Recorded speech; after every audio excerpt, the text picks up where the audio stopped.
तहरीक इस्तेहकाम पाकिस्तान नाराज़ है जी, वो अगर वफाक से नाराज़ नहीं है तो पंजाब से नाराज़ है। वो लड़ाई सबके सामने। IPP इस्तेहकाम पाकिस्तान हाँ जी, मैं इस्तेहकाम पाकिस्तान पार्टी कह रहा हूँ कि जब इक़्तिदार में बैठी जमातों के इत्तेहादी एक एक करके भागना शुरू हो जाएं, एक एक करके आंखें दिखानी शुरू कर दें, तो फिर टाइम आहिस्ता आहिस्ता गुजरना शुरू हो जाता है। आगाज़ ही किसी ऐसी जगह से हो। अच्छा, पीपल्स पार्टी जितना स्टैंड ले रही है, एक बात ज़हन में रखिएगा, पीपल्स पार्टी हर चीज़ कुर्बान कर सकती है। सिंध के मामले में पीपल्स पार्टी पीछे नहीं हटेगी। अगर हमें थोड़ा सा माजी में जाए, जब तहरीक इंसाफ की हुकूमत थी जी, तो तहरीक इंसाफ की हुकूमत का जो दी एंड था ना जी, बाप पार्टी अचानक नाराज़ हो गई, MKM नाराज़ हो गई, MKM नाराज़ हो गई, अख्तर मेंगल नाराज़ हो गई, मुस्लिम लीग काफ नाराज़ हो गई, जो शजात साहब।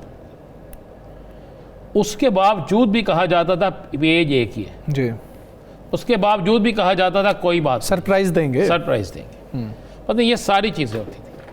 अगर अब भी हम ज़रा गौर करें, शुरू इस पे हो जाए, तहरीक इस्तेहकाम पाकिस्तान नाराज़ है जी, वो अगर वफाक से नाराज़ नहीं है तो पंजाब से नाराज़ है। वो लड़ाई सबके सामने। IPP इस्तेहकाम पाकिस्तान हाँ जी, पार्टी, मैं इस्तेहकाम जी, पाकिस्तान जी, पार्टी कह रहा हूँ। उसके बाद आप आ जाते हैं मुस्लिम लीग काफ। जी, गुजरात की जो नशिस्त थी महाजरीन की, उस पर एक तरफ आबद कोटला साहब, दूसरी तरफ चौधरी शजात हुसैन साहब, सख्त तरीन नाराज़गी चल रही। एक DPO भी तब्दील हो गया उसी पे, ठीक है, और लड़ाई बड़ी सख्त हो चुकी है। मैं आपको ये अंदर की बात बिल्कुल बता रहा हूँ। तीसरी जमात है MKM को राज़ी करते हैं तो पीपल्स पार्टी जाती है, पीपल्स पार्टी को राज़ी करते हैं तो MKM जाती है। ठीक। अब ये इत्तेहादी आगे आ जाए ANP। आपने एमन वली खान की तकरीर सुनी है ना सेनेट, जी, सेनेट से बाहर भी उनकी सुनी है। मैंने तो पाकिस्तान की सियासत में ये देखा है कि जब इक़्तिदार में बैठी जमातों के इत्तेहादी एक एक करके भागना शुरू हो जाएं, एक एक करके आंखें दिखानी शुरू कर दें, तो फिर टाइम आहिस्ता आहिस्ता गुजरना शुरू हो जाता है।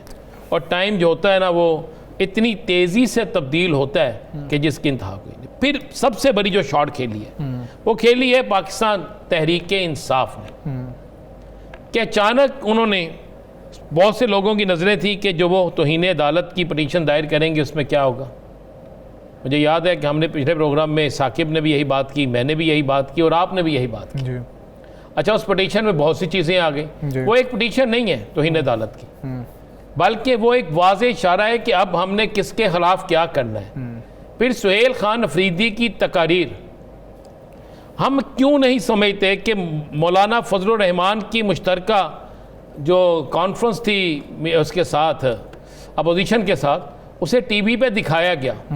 सलमान अकरम राजा की गुफ्तगू को टीवी पे दिखाया गया। जी, फिर आप आज सुहेल अफरीदी के टिक्कर बाकायदा बुनेर के हों, उससे पहले वाली जगह के हों, दोनों जगह के टिक्कर, उनकी तकरीर के अल्फाज वो चलते रहे, टीवी चैनल्स पर चलते रहे। फिर आज बैरिस्टर गौहर की गुफ्तगू चलती रही।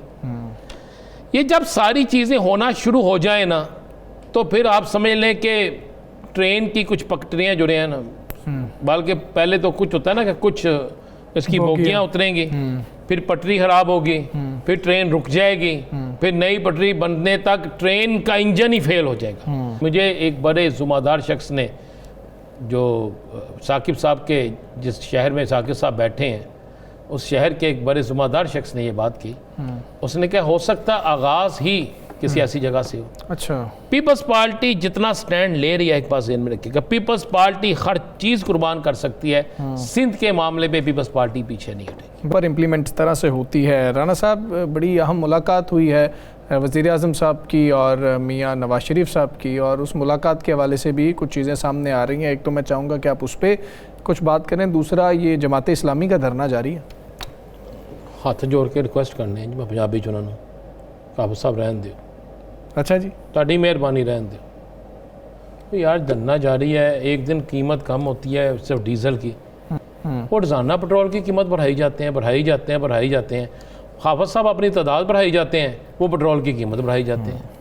आम आदमी को रिलीफ नहीं मिल रहा। अगर तो सादा दड़ना है ना, उससे किसी को कोई फ़र्क नहीं पड़ता, बड़ा बड़ी क्लियर सी चीज़ है। तो दड़ने पे तो मैं यही कहूँगा कि आफत जी सोचो, अच्छे लोग हैं ये जमात इस्लामी की, एक स्ट्रीट पावर है, कुव्वत है। अगर हुकूमत उनकी कोशिश बात अच्छी कर रहे हैं, चले बहुत अच्छी कोशिश कर रहे हैं जी, मैं मान लिया जी, मैं तो अच्छी कोशिश के नंबर दे रहे हैं, नंबर दे रहे हैं जी, मेहरबानी आपकी, बहुत अच्छी कोशिश है। तो देखें ना, ऐसी कोशिश पसंदीदा है कि आप और मैं माल पे चले जाएं तो आधा घंटा का आधा मिनट नहीं खड़े हो सकते। बहुत सी चीज़ें हैं वो भी सोचने वाली होती हैं। अब आप कहेंगे जी वो पूरा मन है, तो फिर सबको पूरा मन रहने जलने की इजाज़त दे दें, ठीक है, वो क्यों नहीं देते हम। और बाकी देखें, कल मियाँ साहब ने कहा है, जो ज़राए से खबर आई है कि जी इलाज होना चाहिए, इलाज की सहूलत देनी चाहिए।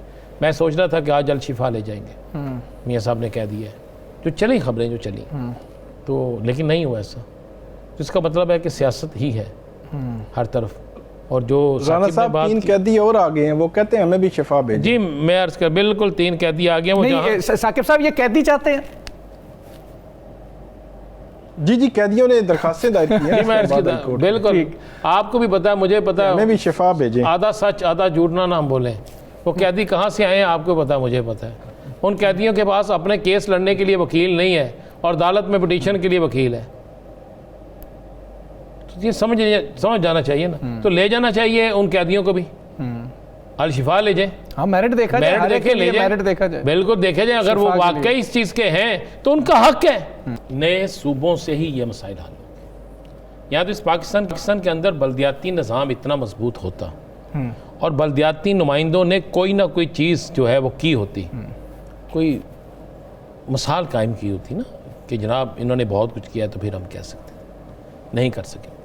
तो लिहाजा एक बात बड़ी ज़रूरी है, अगर आपने इस मुल्क के अंदर बेहतरीन एजुकेशन का निज़ाम देना है, इस मुल्क में बेरोज़गारी का खात्मा करना है, इस मुल्क के अंदर दहशत गर्दी का खात्मा करना है, मुल्क की मौशियत को बेहतर करना है, अच्छा मुल्क को बेहतर तरीके से चलाना है, तो आपको नए सूबे बनाने पड़ेंगे। अब बहुत से लोग होंगे जहन में ये बात हो, क्यों बनाने पड़ेंगे? एक पेज जो है ना, ये एक पेज, इसको पढ़ना बहुत आसान है। इसको अगर आप 5 लाख अफराद को ये पेज दे देंगे और उन्हें कहेंगे कि इस पेज को पढ़ो और इसको पढ़कर इस पर अमल करो, और 5 लाख अफराद को आप रोज़ाना की बुनियाद पर चेक करना चाहेंगे, आप कर सकेंगे।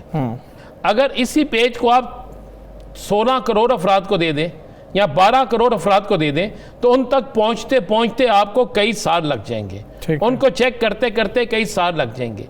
ये सिस्टम का एक हिस्सा ऐसा होता है। जितने छोटे सूबे होंगे, जितने ज़्यादा सूबे होंगे, वहाँ पर बैठे लोग जो हैं उस सूबे के अंदर इंडस्ट्री भी लगाएंगे, उस सूबे के अंदर हेल्थ के लिए उन्हें पता होगा क्या क्या हो रहा है, और उनका एहतसाब का अमल भी जो है होगा। फिर वहाँ पर नौकरियाँ भी निकलेंगी जब इंडस्ट्री वहाँ लगेगी। जब हर सूबा कहेगा कि मैंने आगे बढ़ना है, जब हर सूबा कहेगा कि मैंने अपना किरदार अपने मुल्क के लिए अदा करना है, तो वो आगे निकलेंगे। आप देखें, बहुत ज़्यादा सूबे हैं ईरान के अंदर जी, वहाँ पर ट्रंप साहब का कहना था जनाब कि भूख नाच रही है। आज जो उन्होंने पोस्टर शाया किया जी, उसमें उन्होंने साबित कर दिया, नहीं भाई हम फिर खुशहाल हैं। और कितने अरसे से वो ये सारे सिस्टम को, बिल्कुल ठीक है। मैं समझता हूँ मियाँ आमिर साहब का, चौधरी अब्दुर्रहमान साहब का, ये जो वो मिशन लेकर निकले हुए हैं, ये बड़ा बेहतरीन है, ये होने चाहिए। और अगर आप पाकिस्तान को बेहतर मजबूत बनाना चाहते हैं, यहाँ के तालिब इल्म को अच्छी तालीम देना चाहते हैं, सेहत की सहूलियत देना चाहते हैं, तो फिर आपको नए सूबों की तरफ जाना पड़ेगा। नए सूबों की मुखालफत करने वाले एक दलाइल तो देकर बता दें कि वो मुखालफत क्यों कर रहे हैं। अगर नए सूबे को बगैर पुराना सिस्टम बेहतर था तो आज हालत ये ना होती।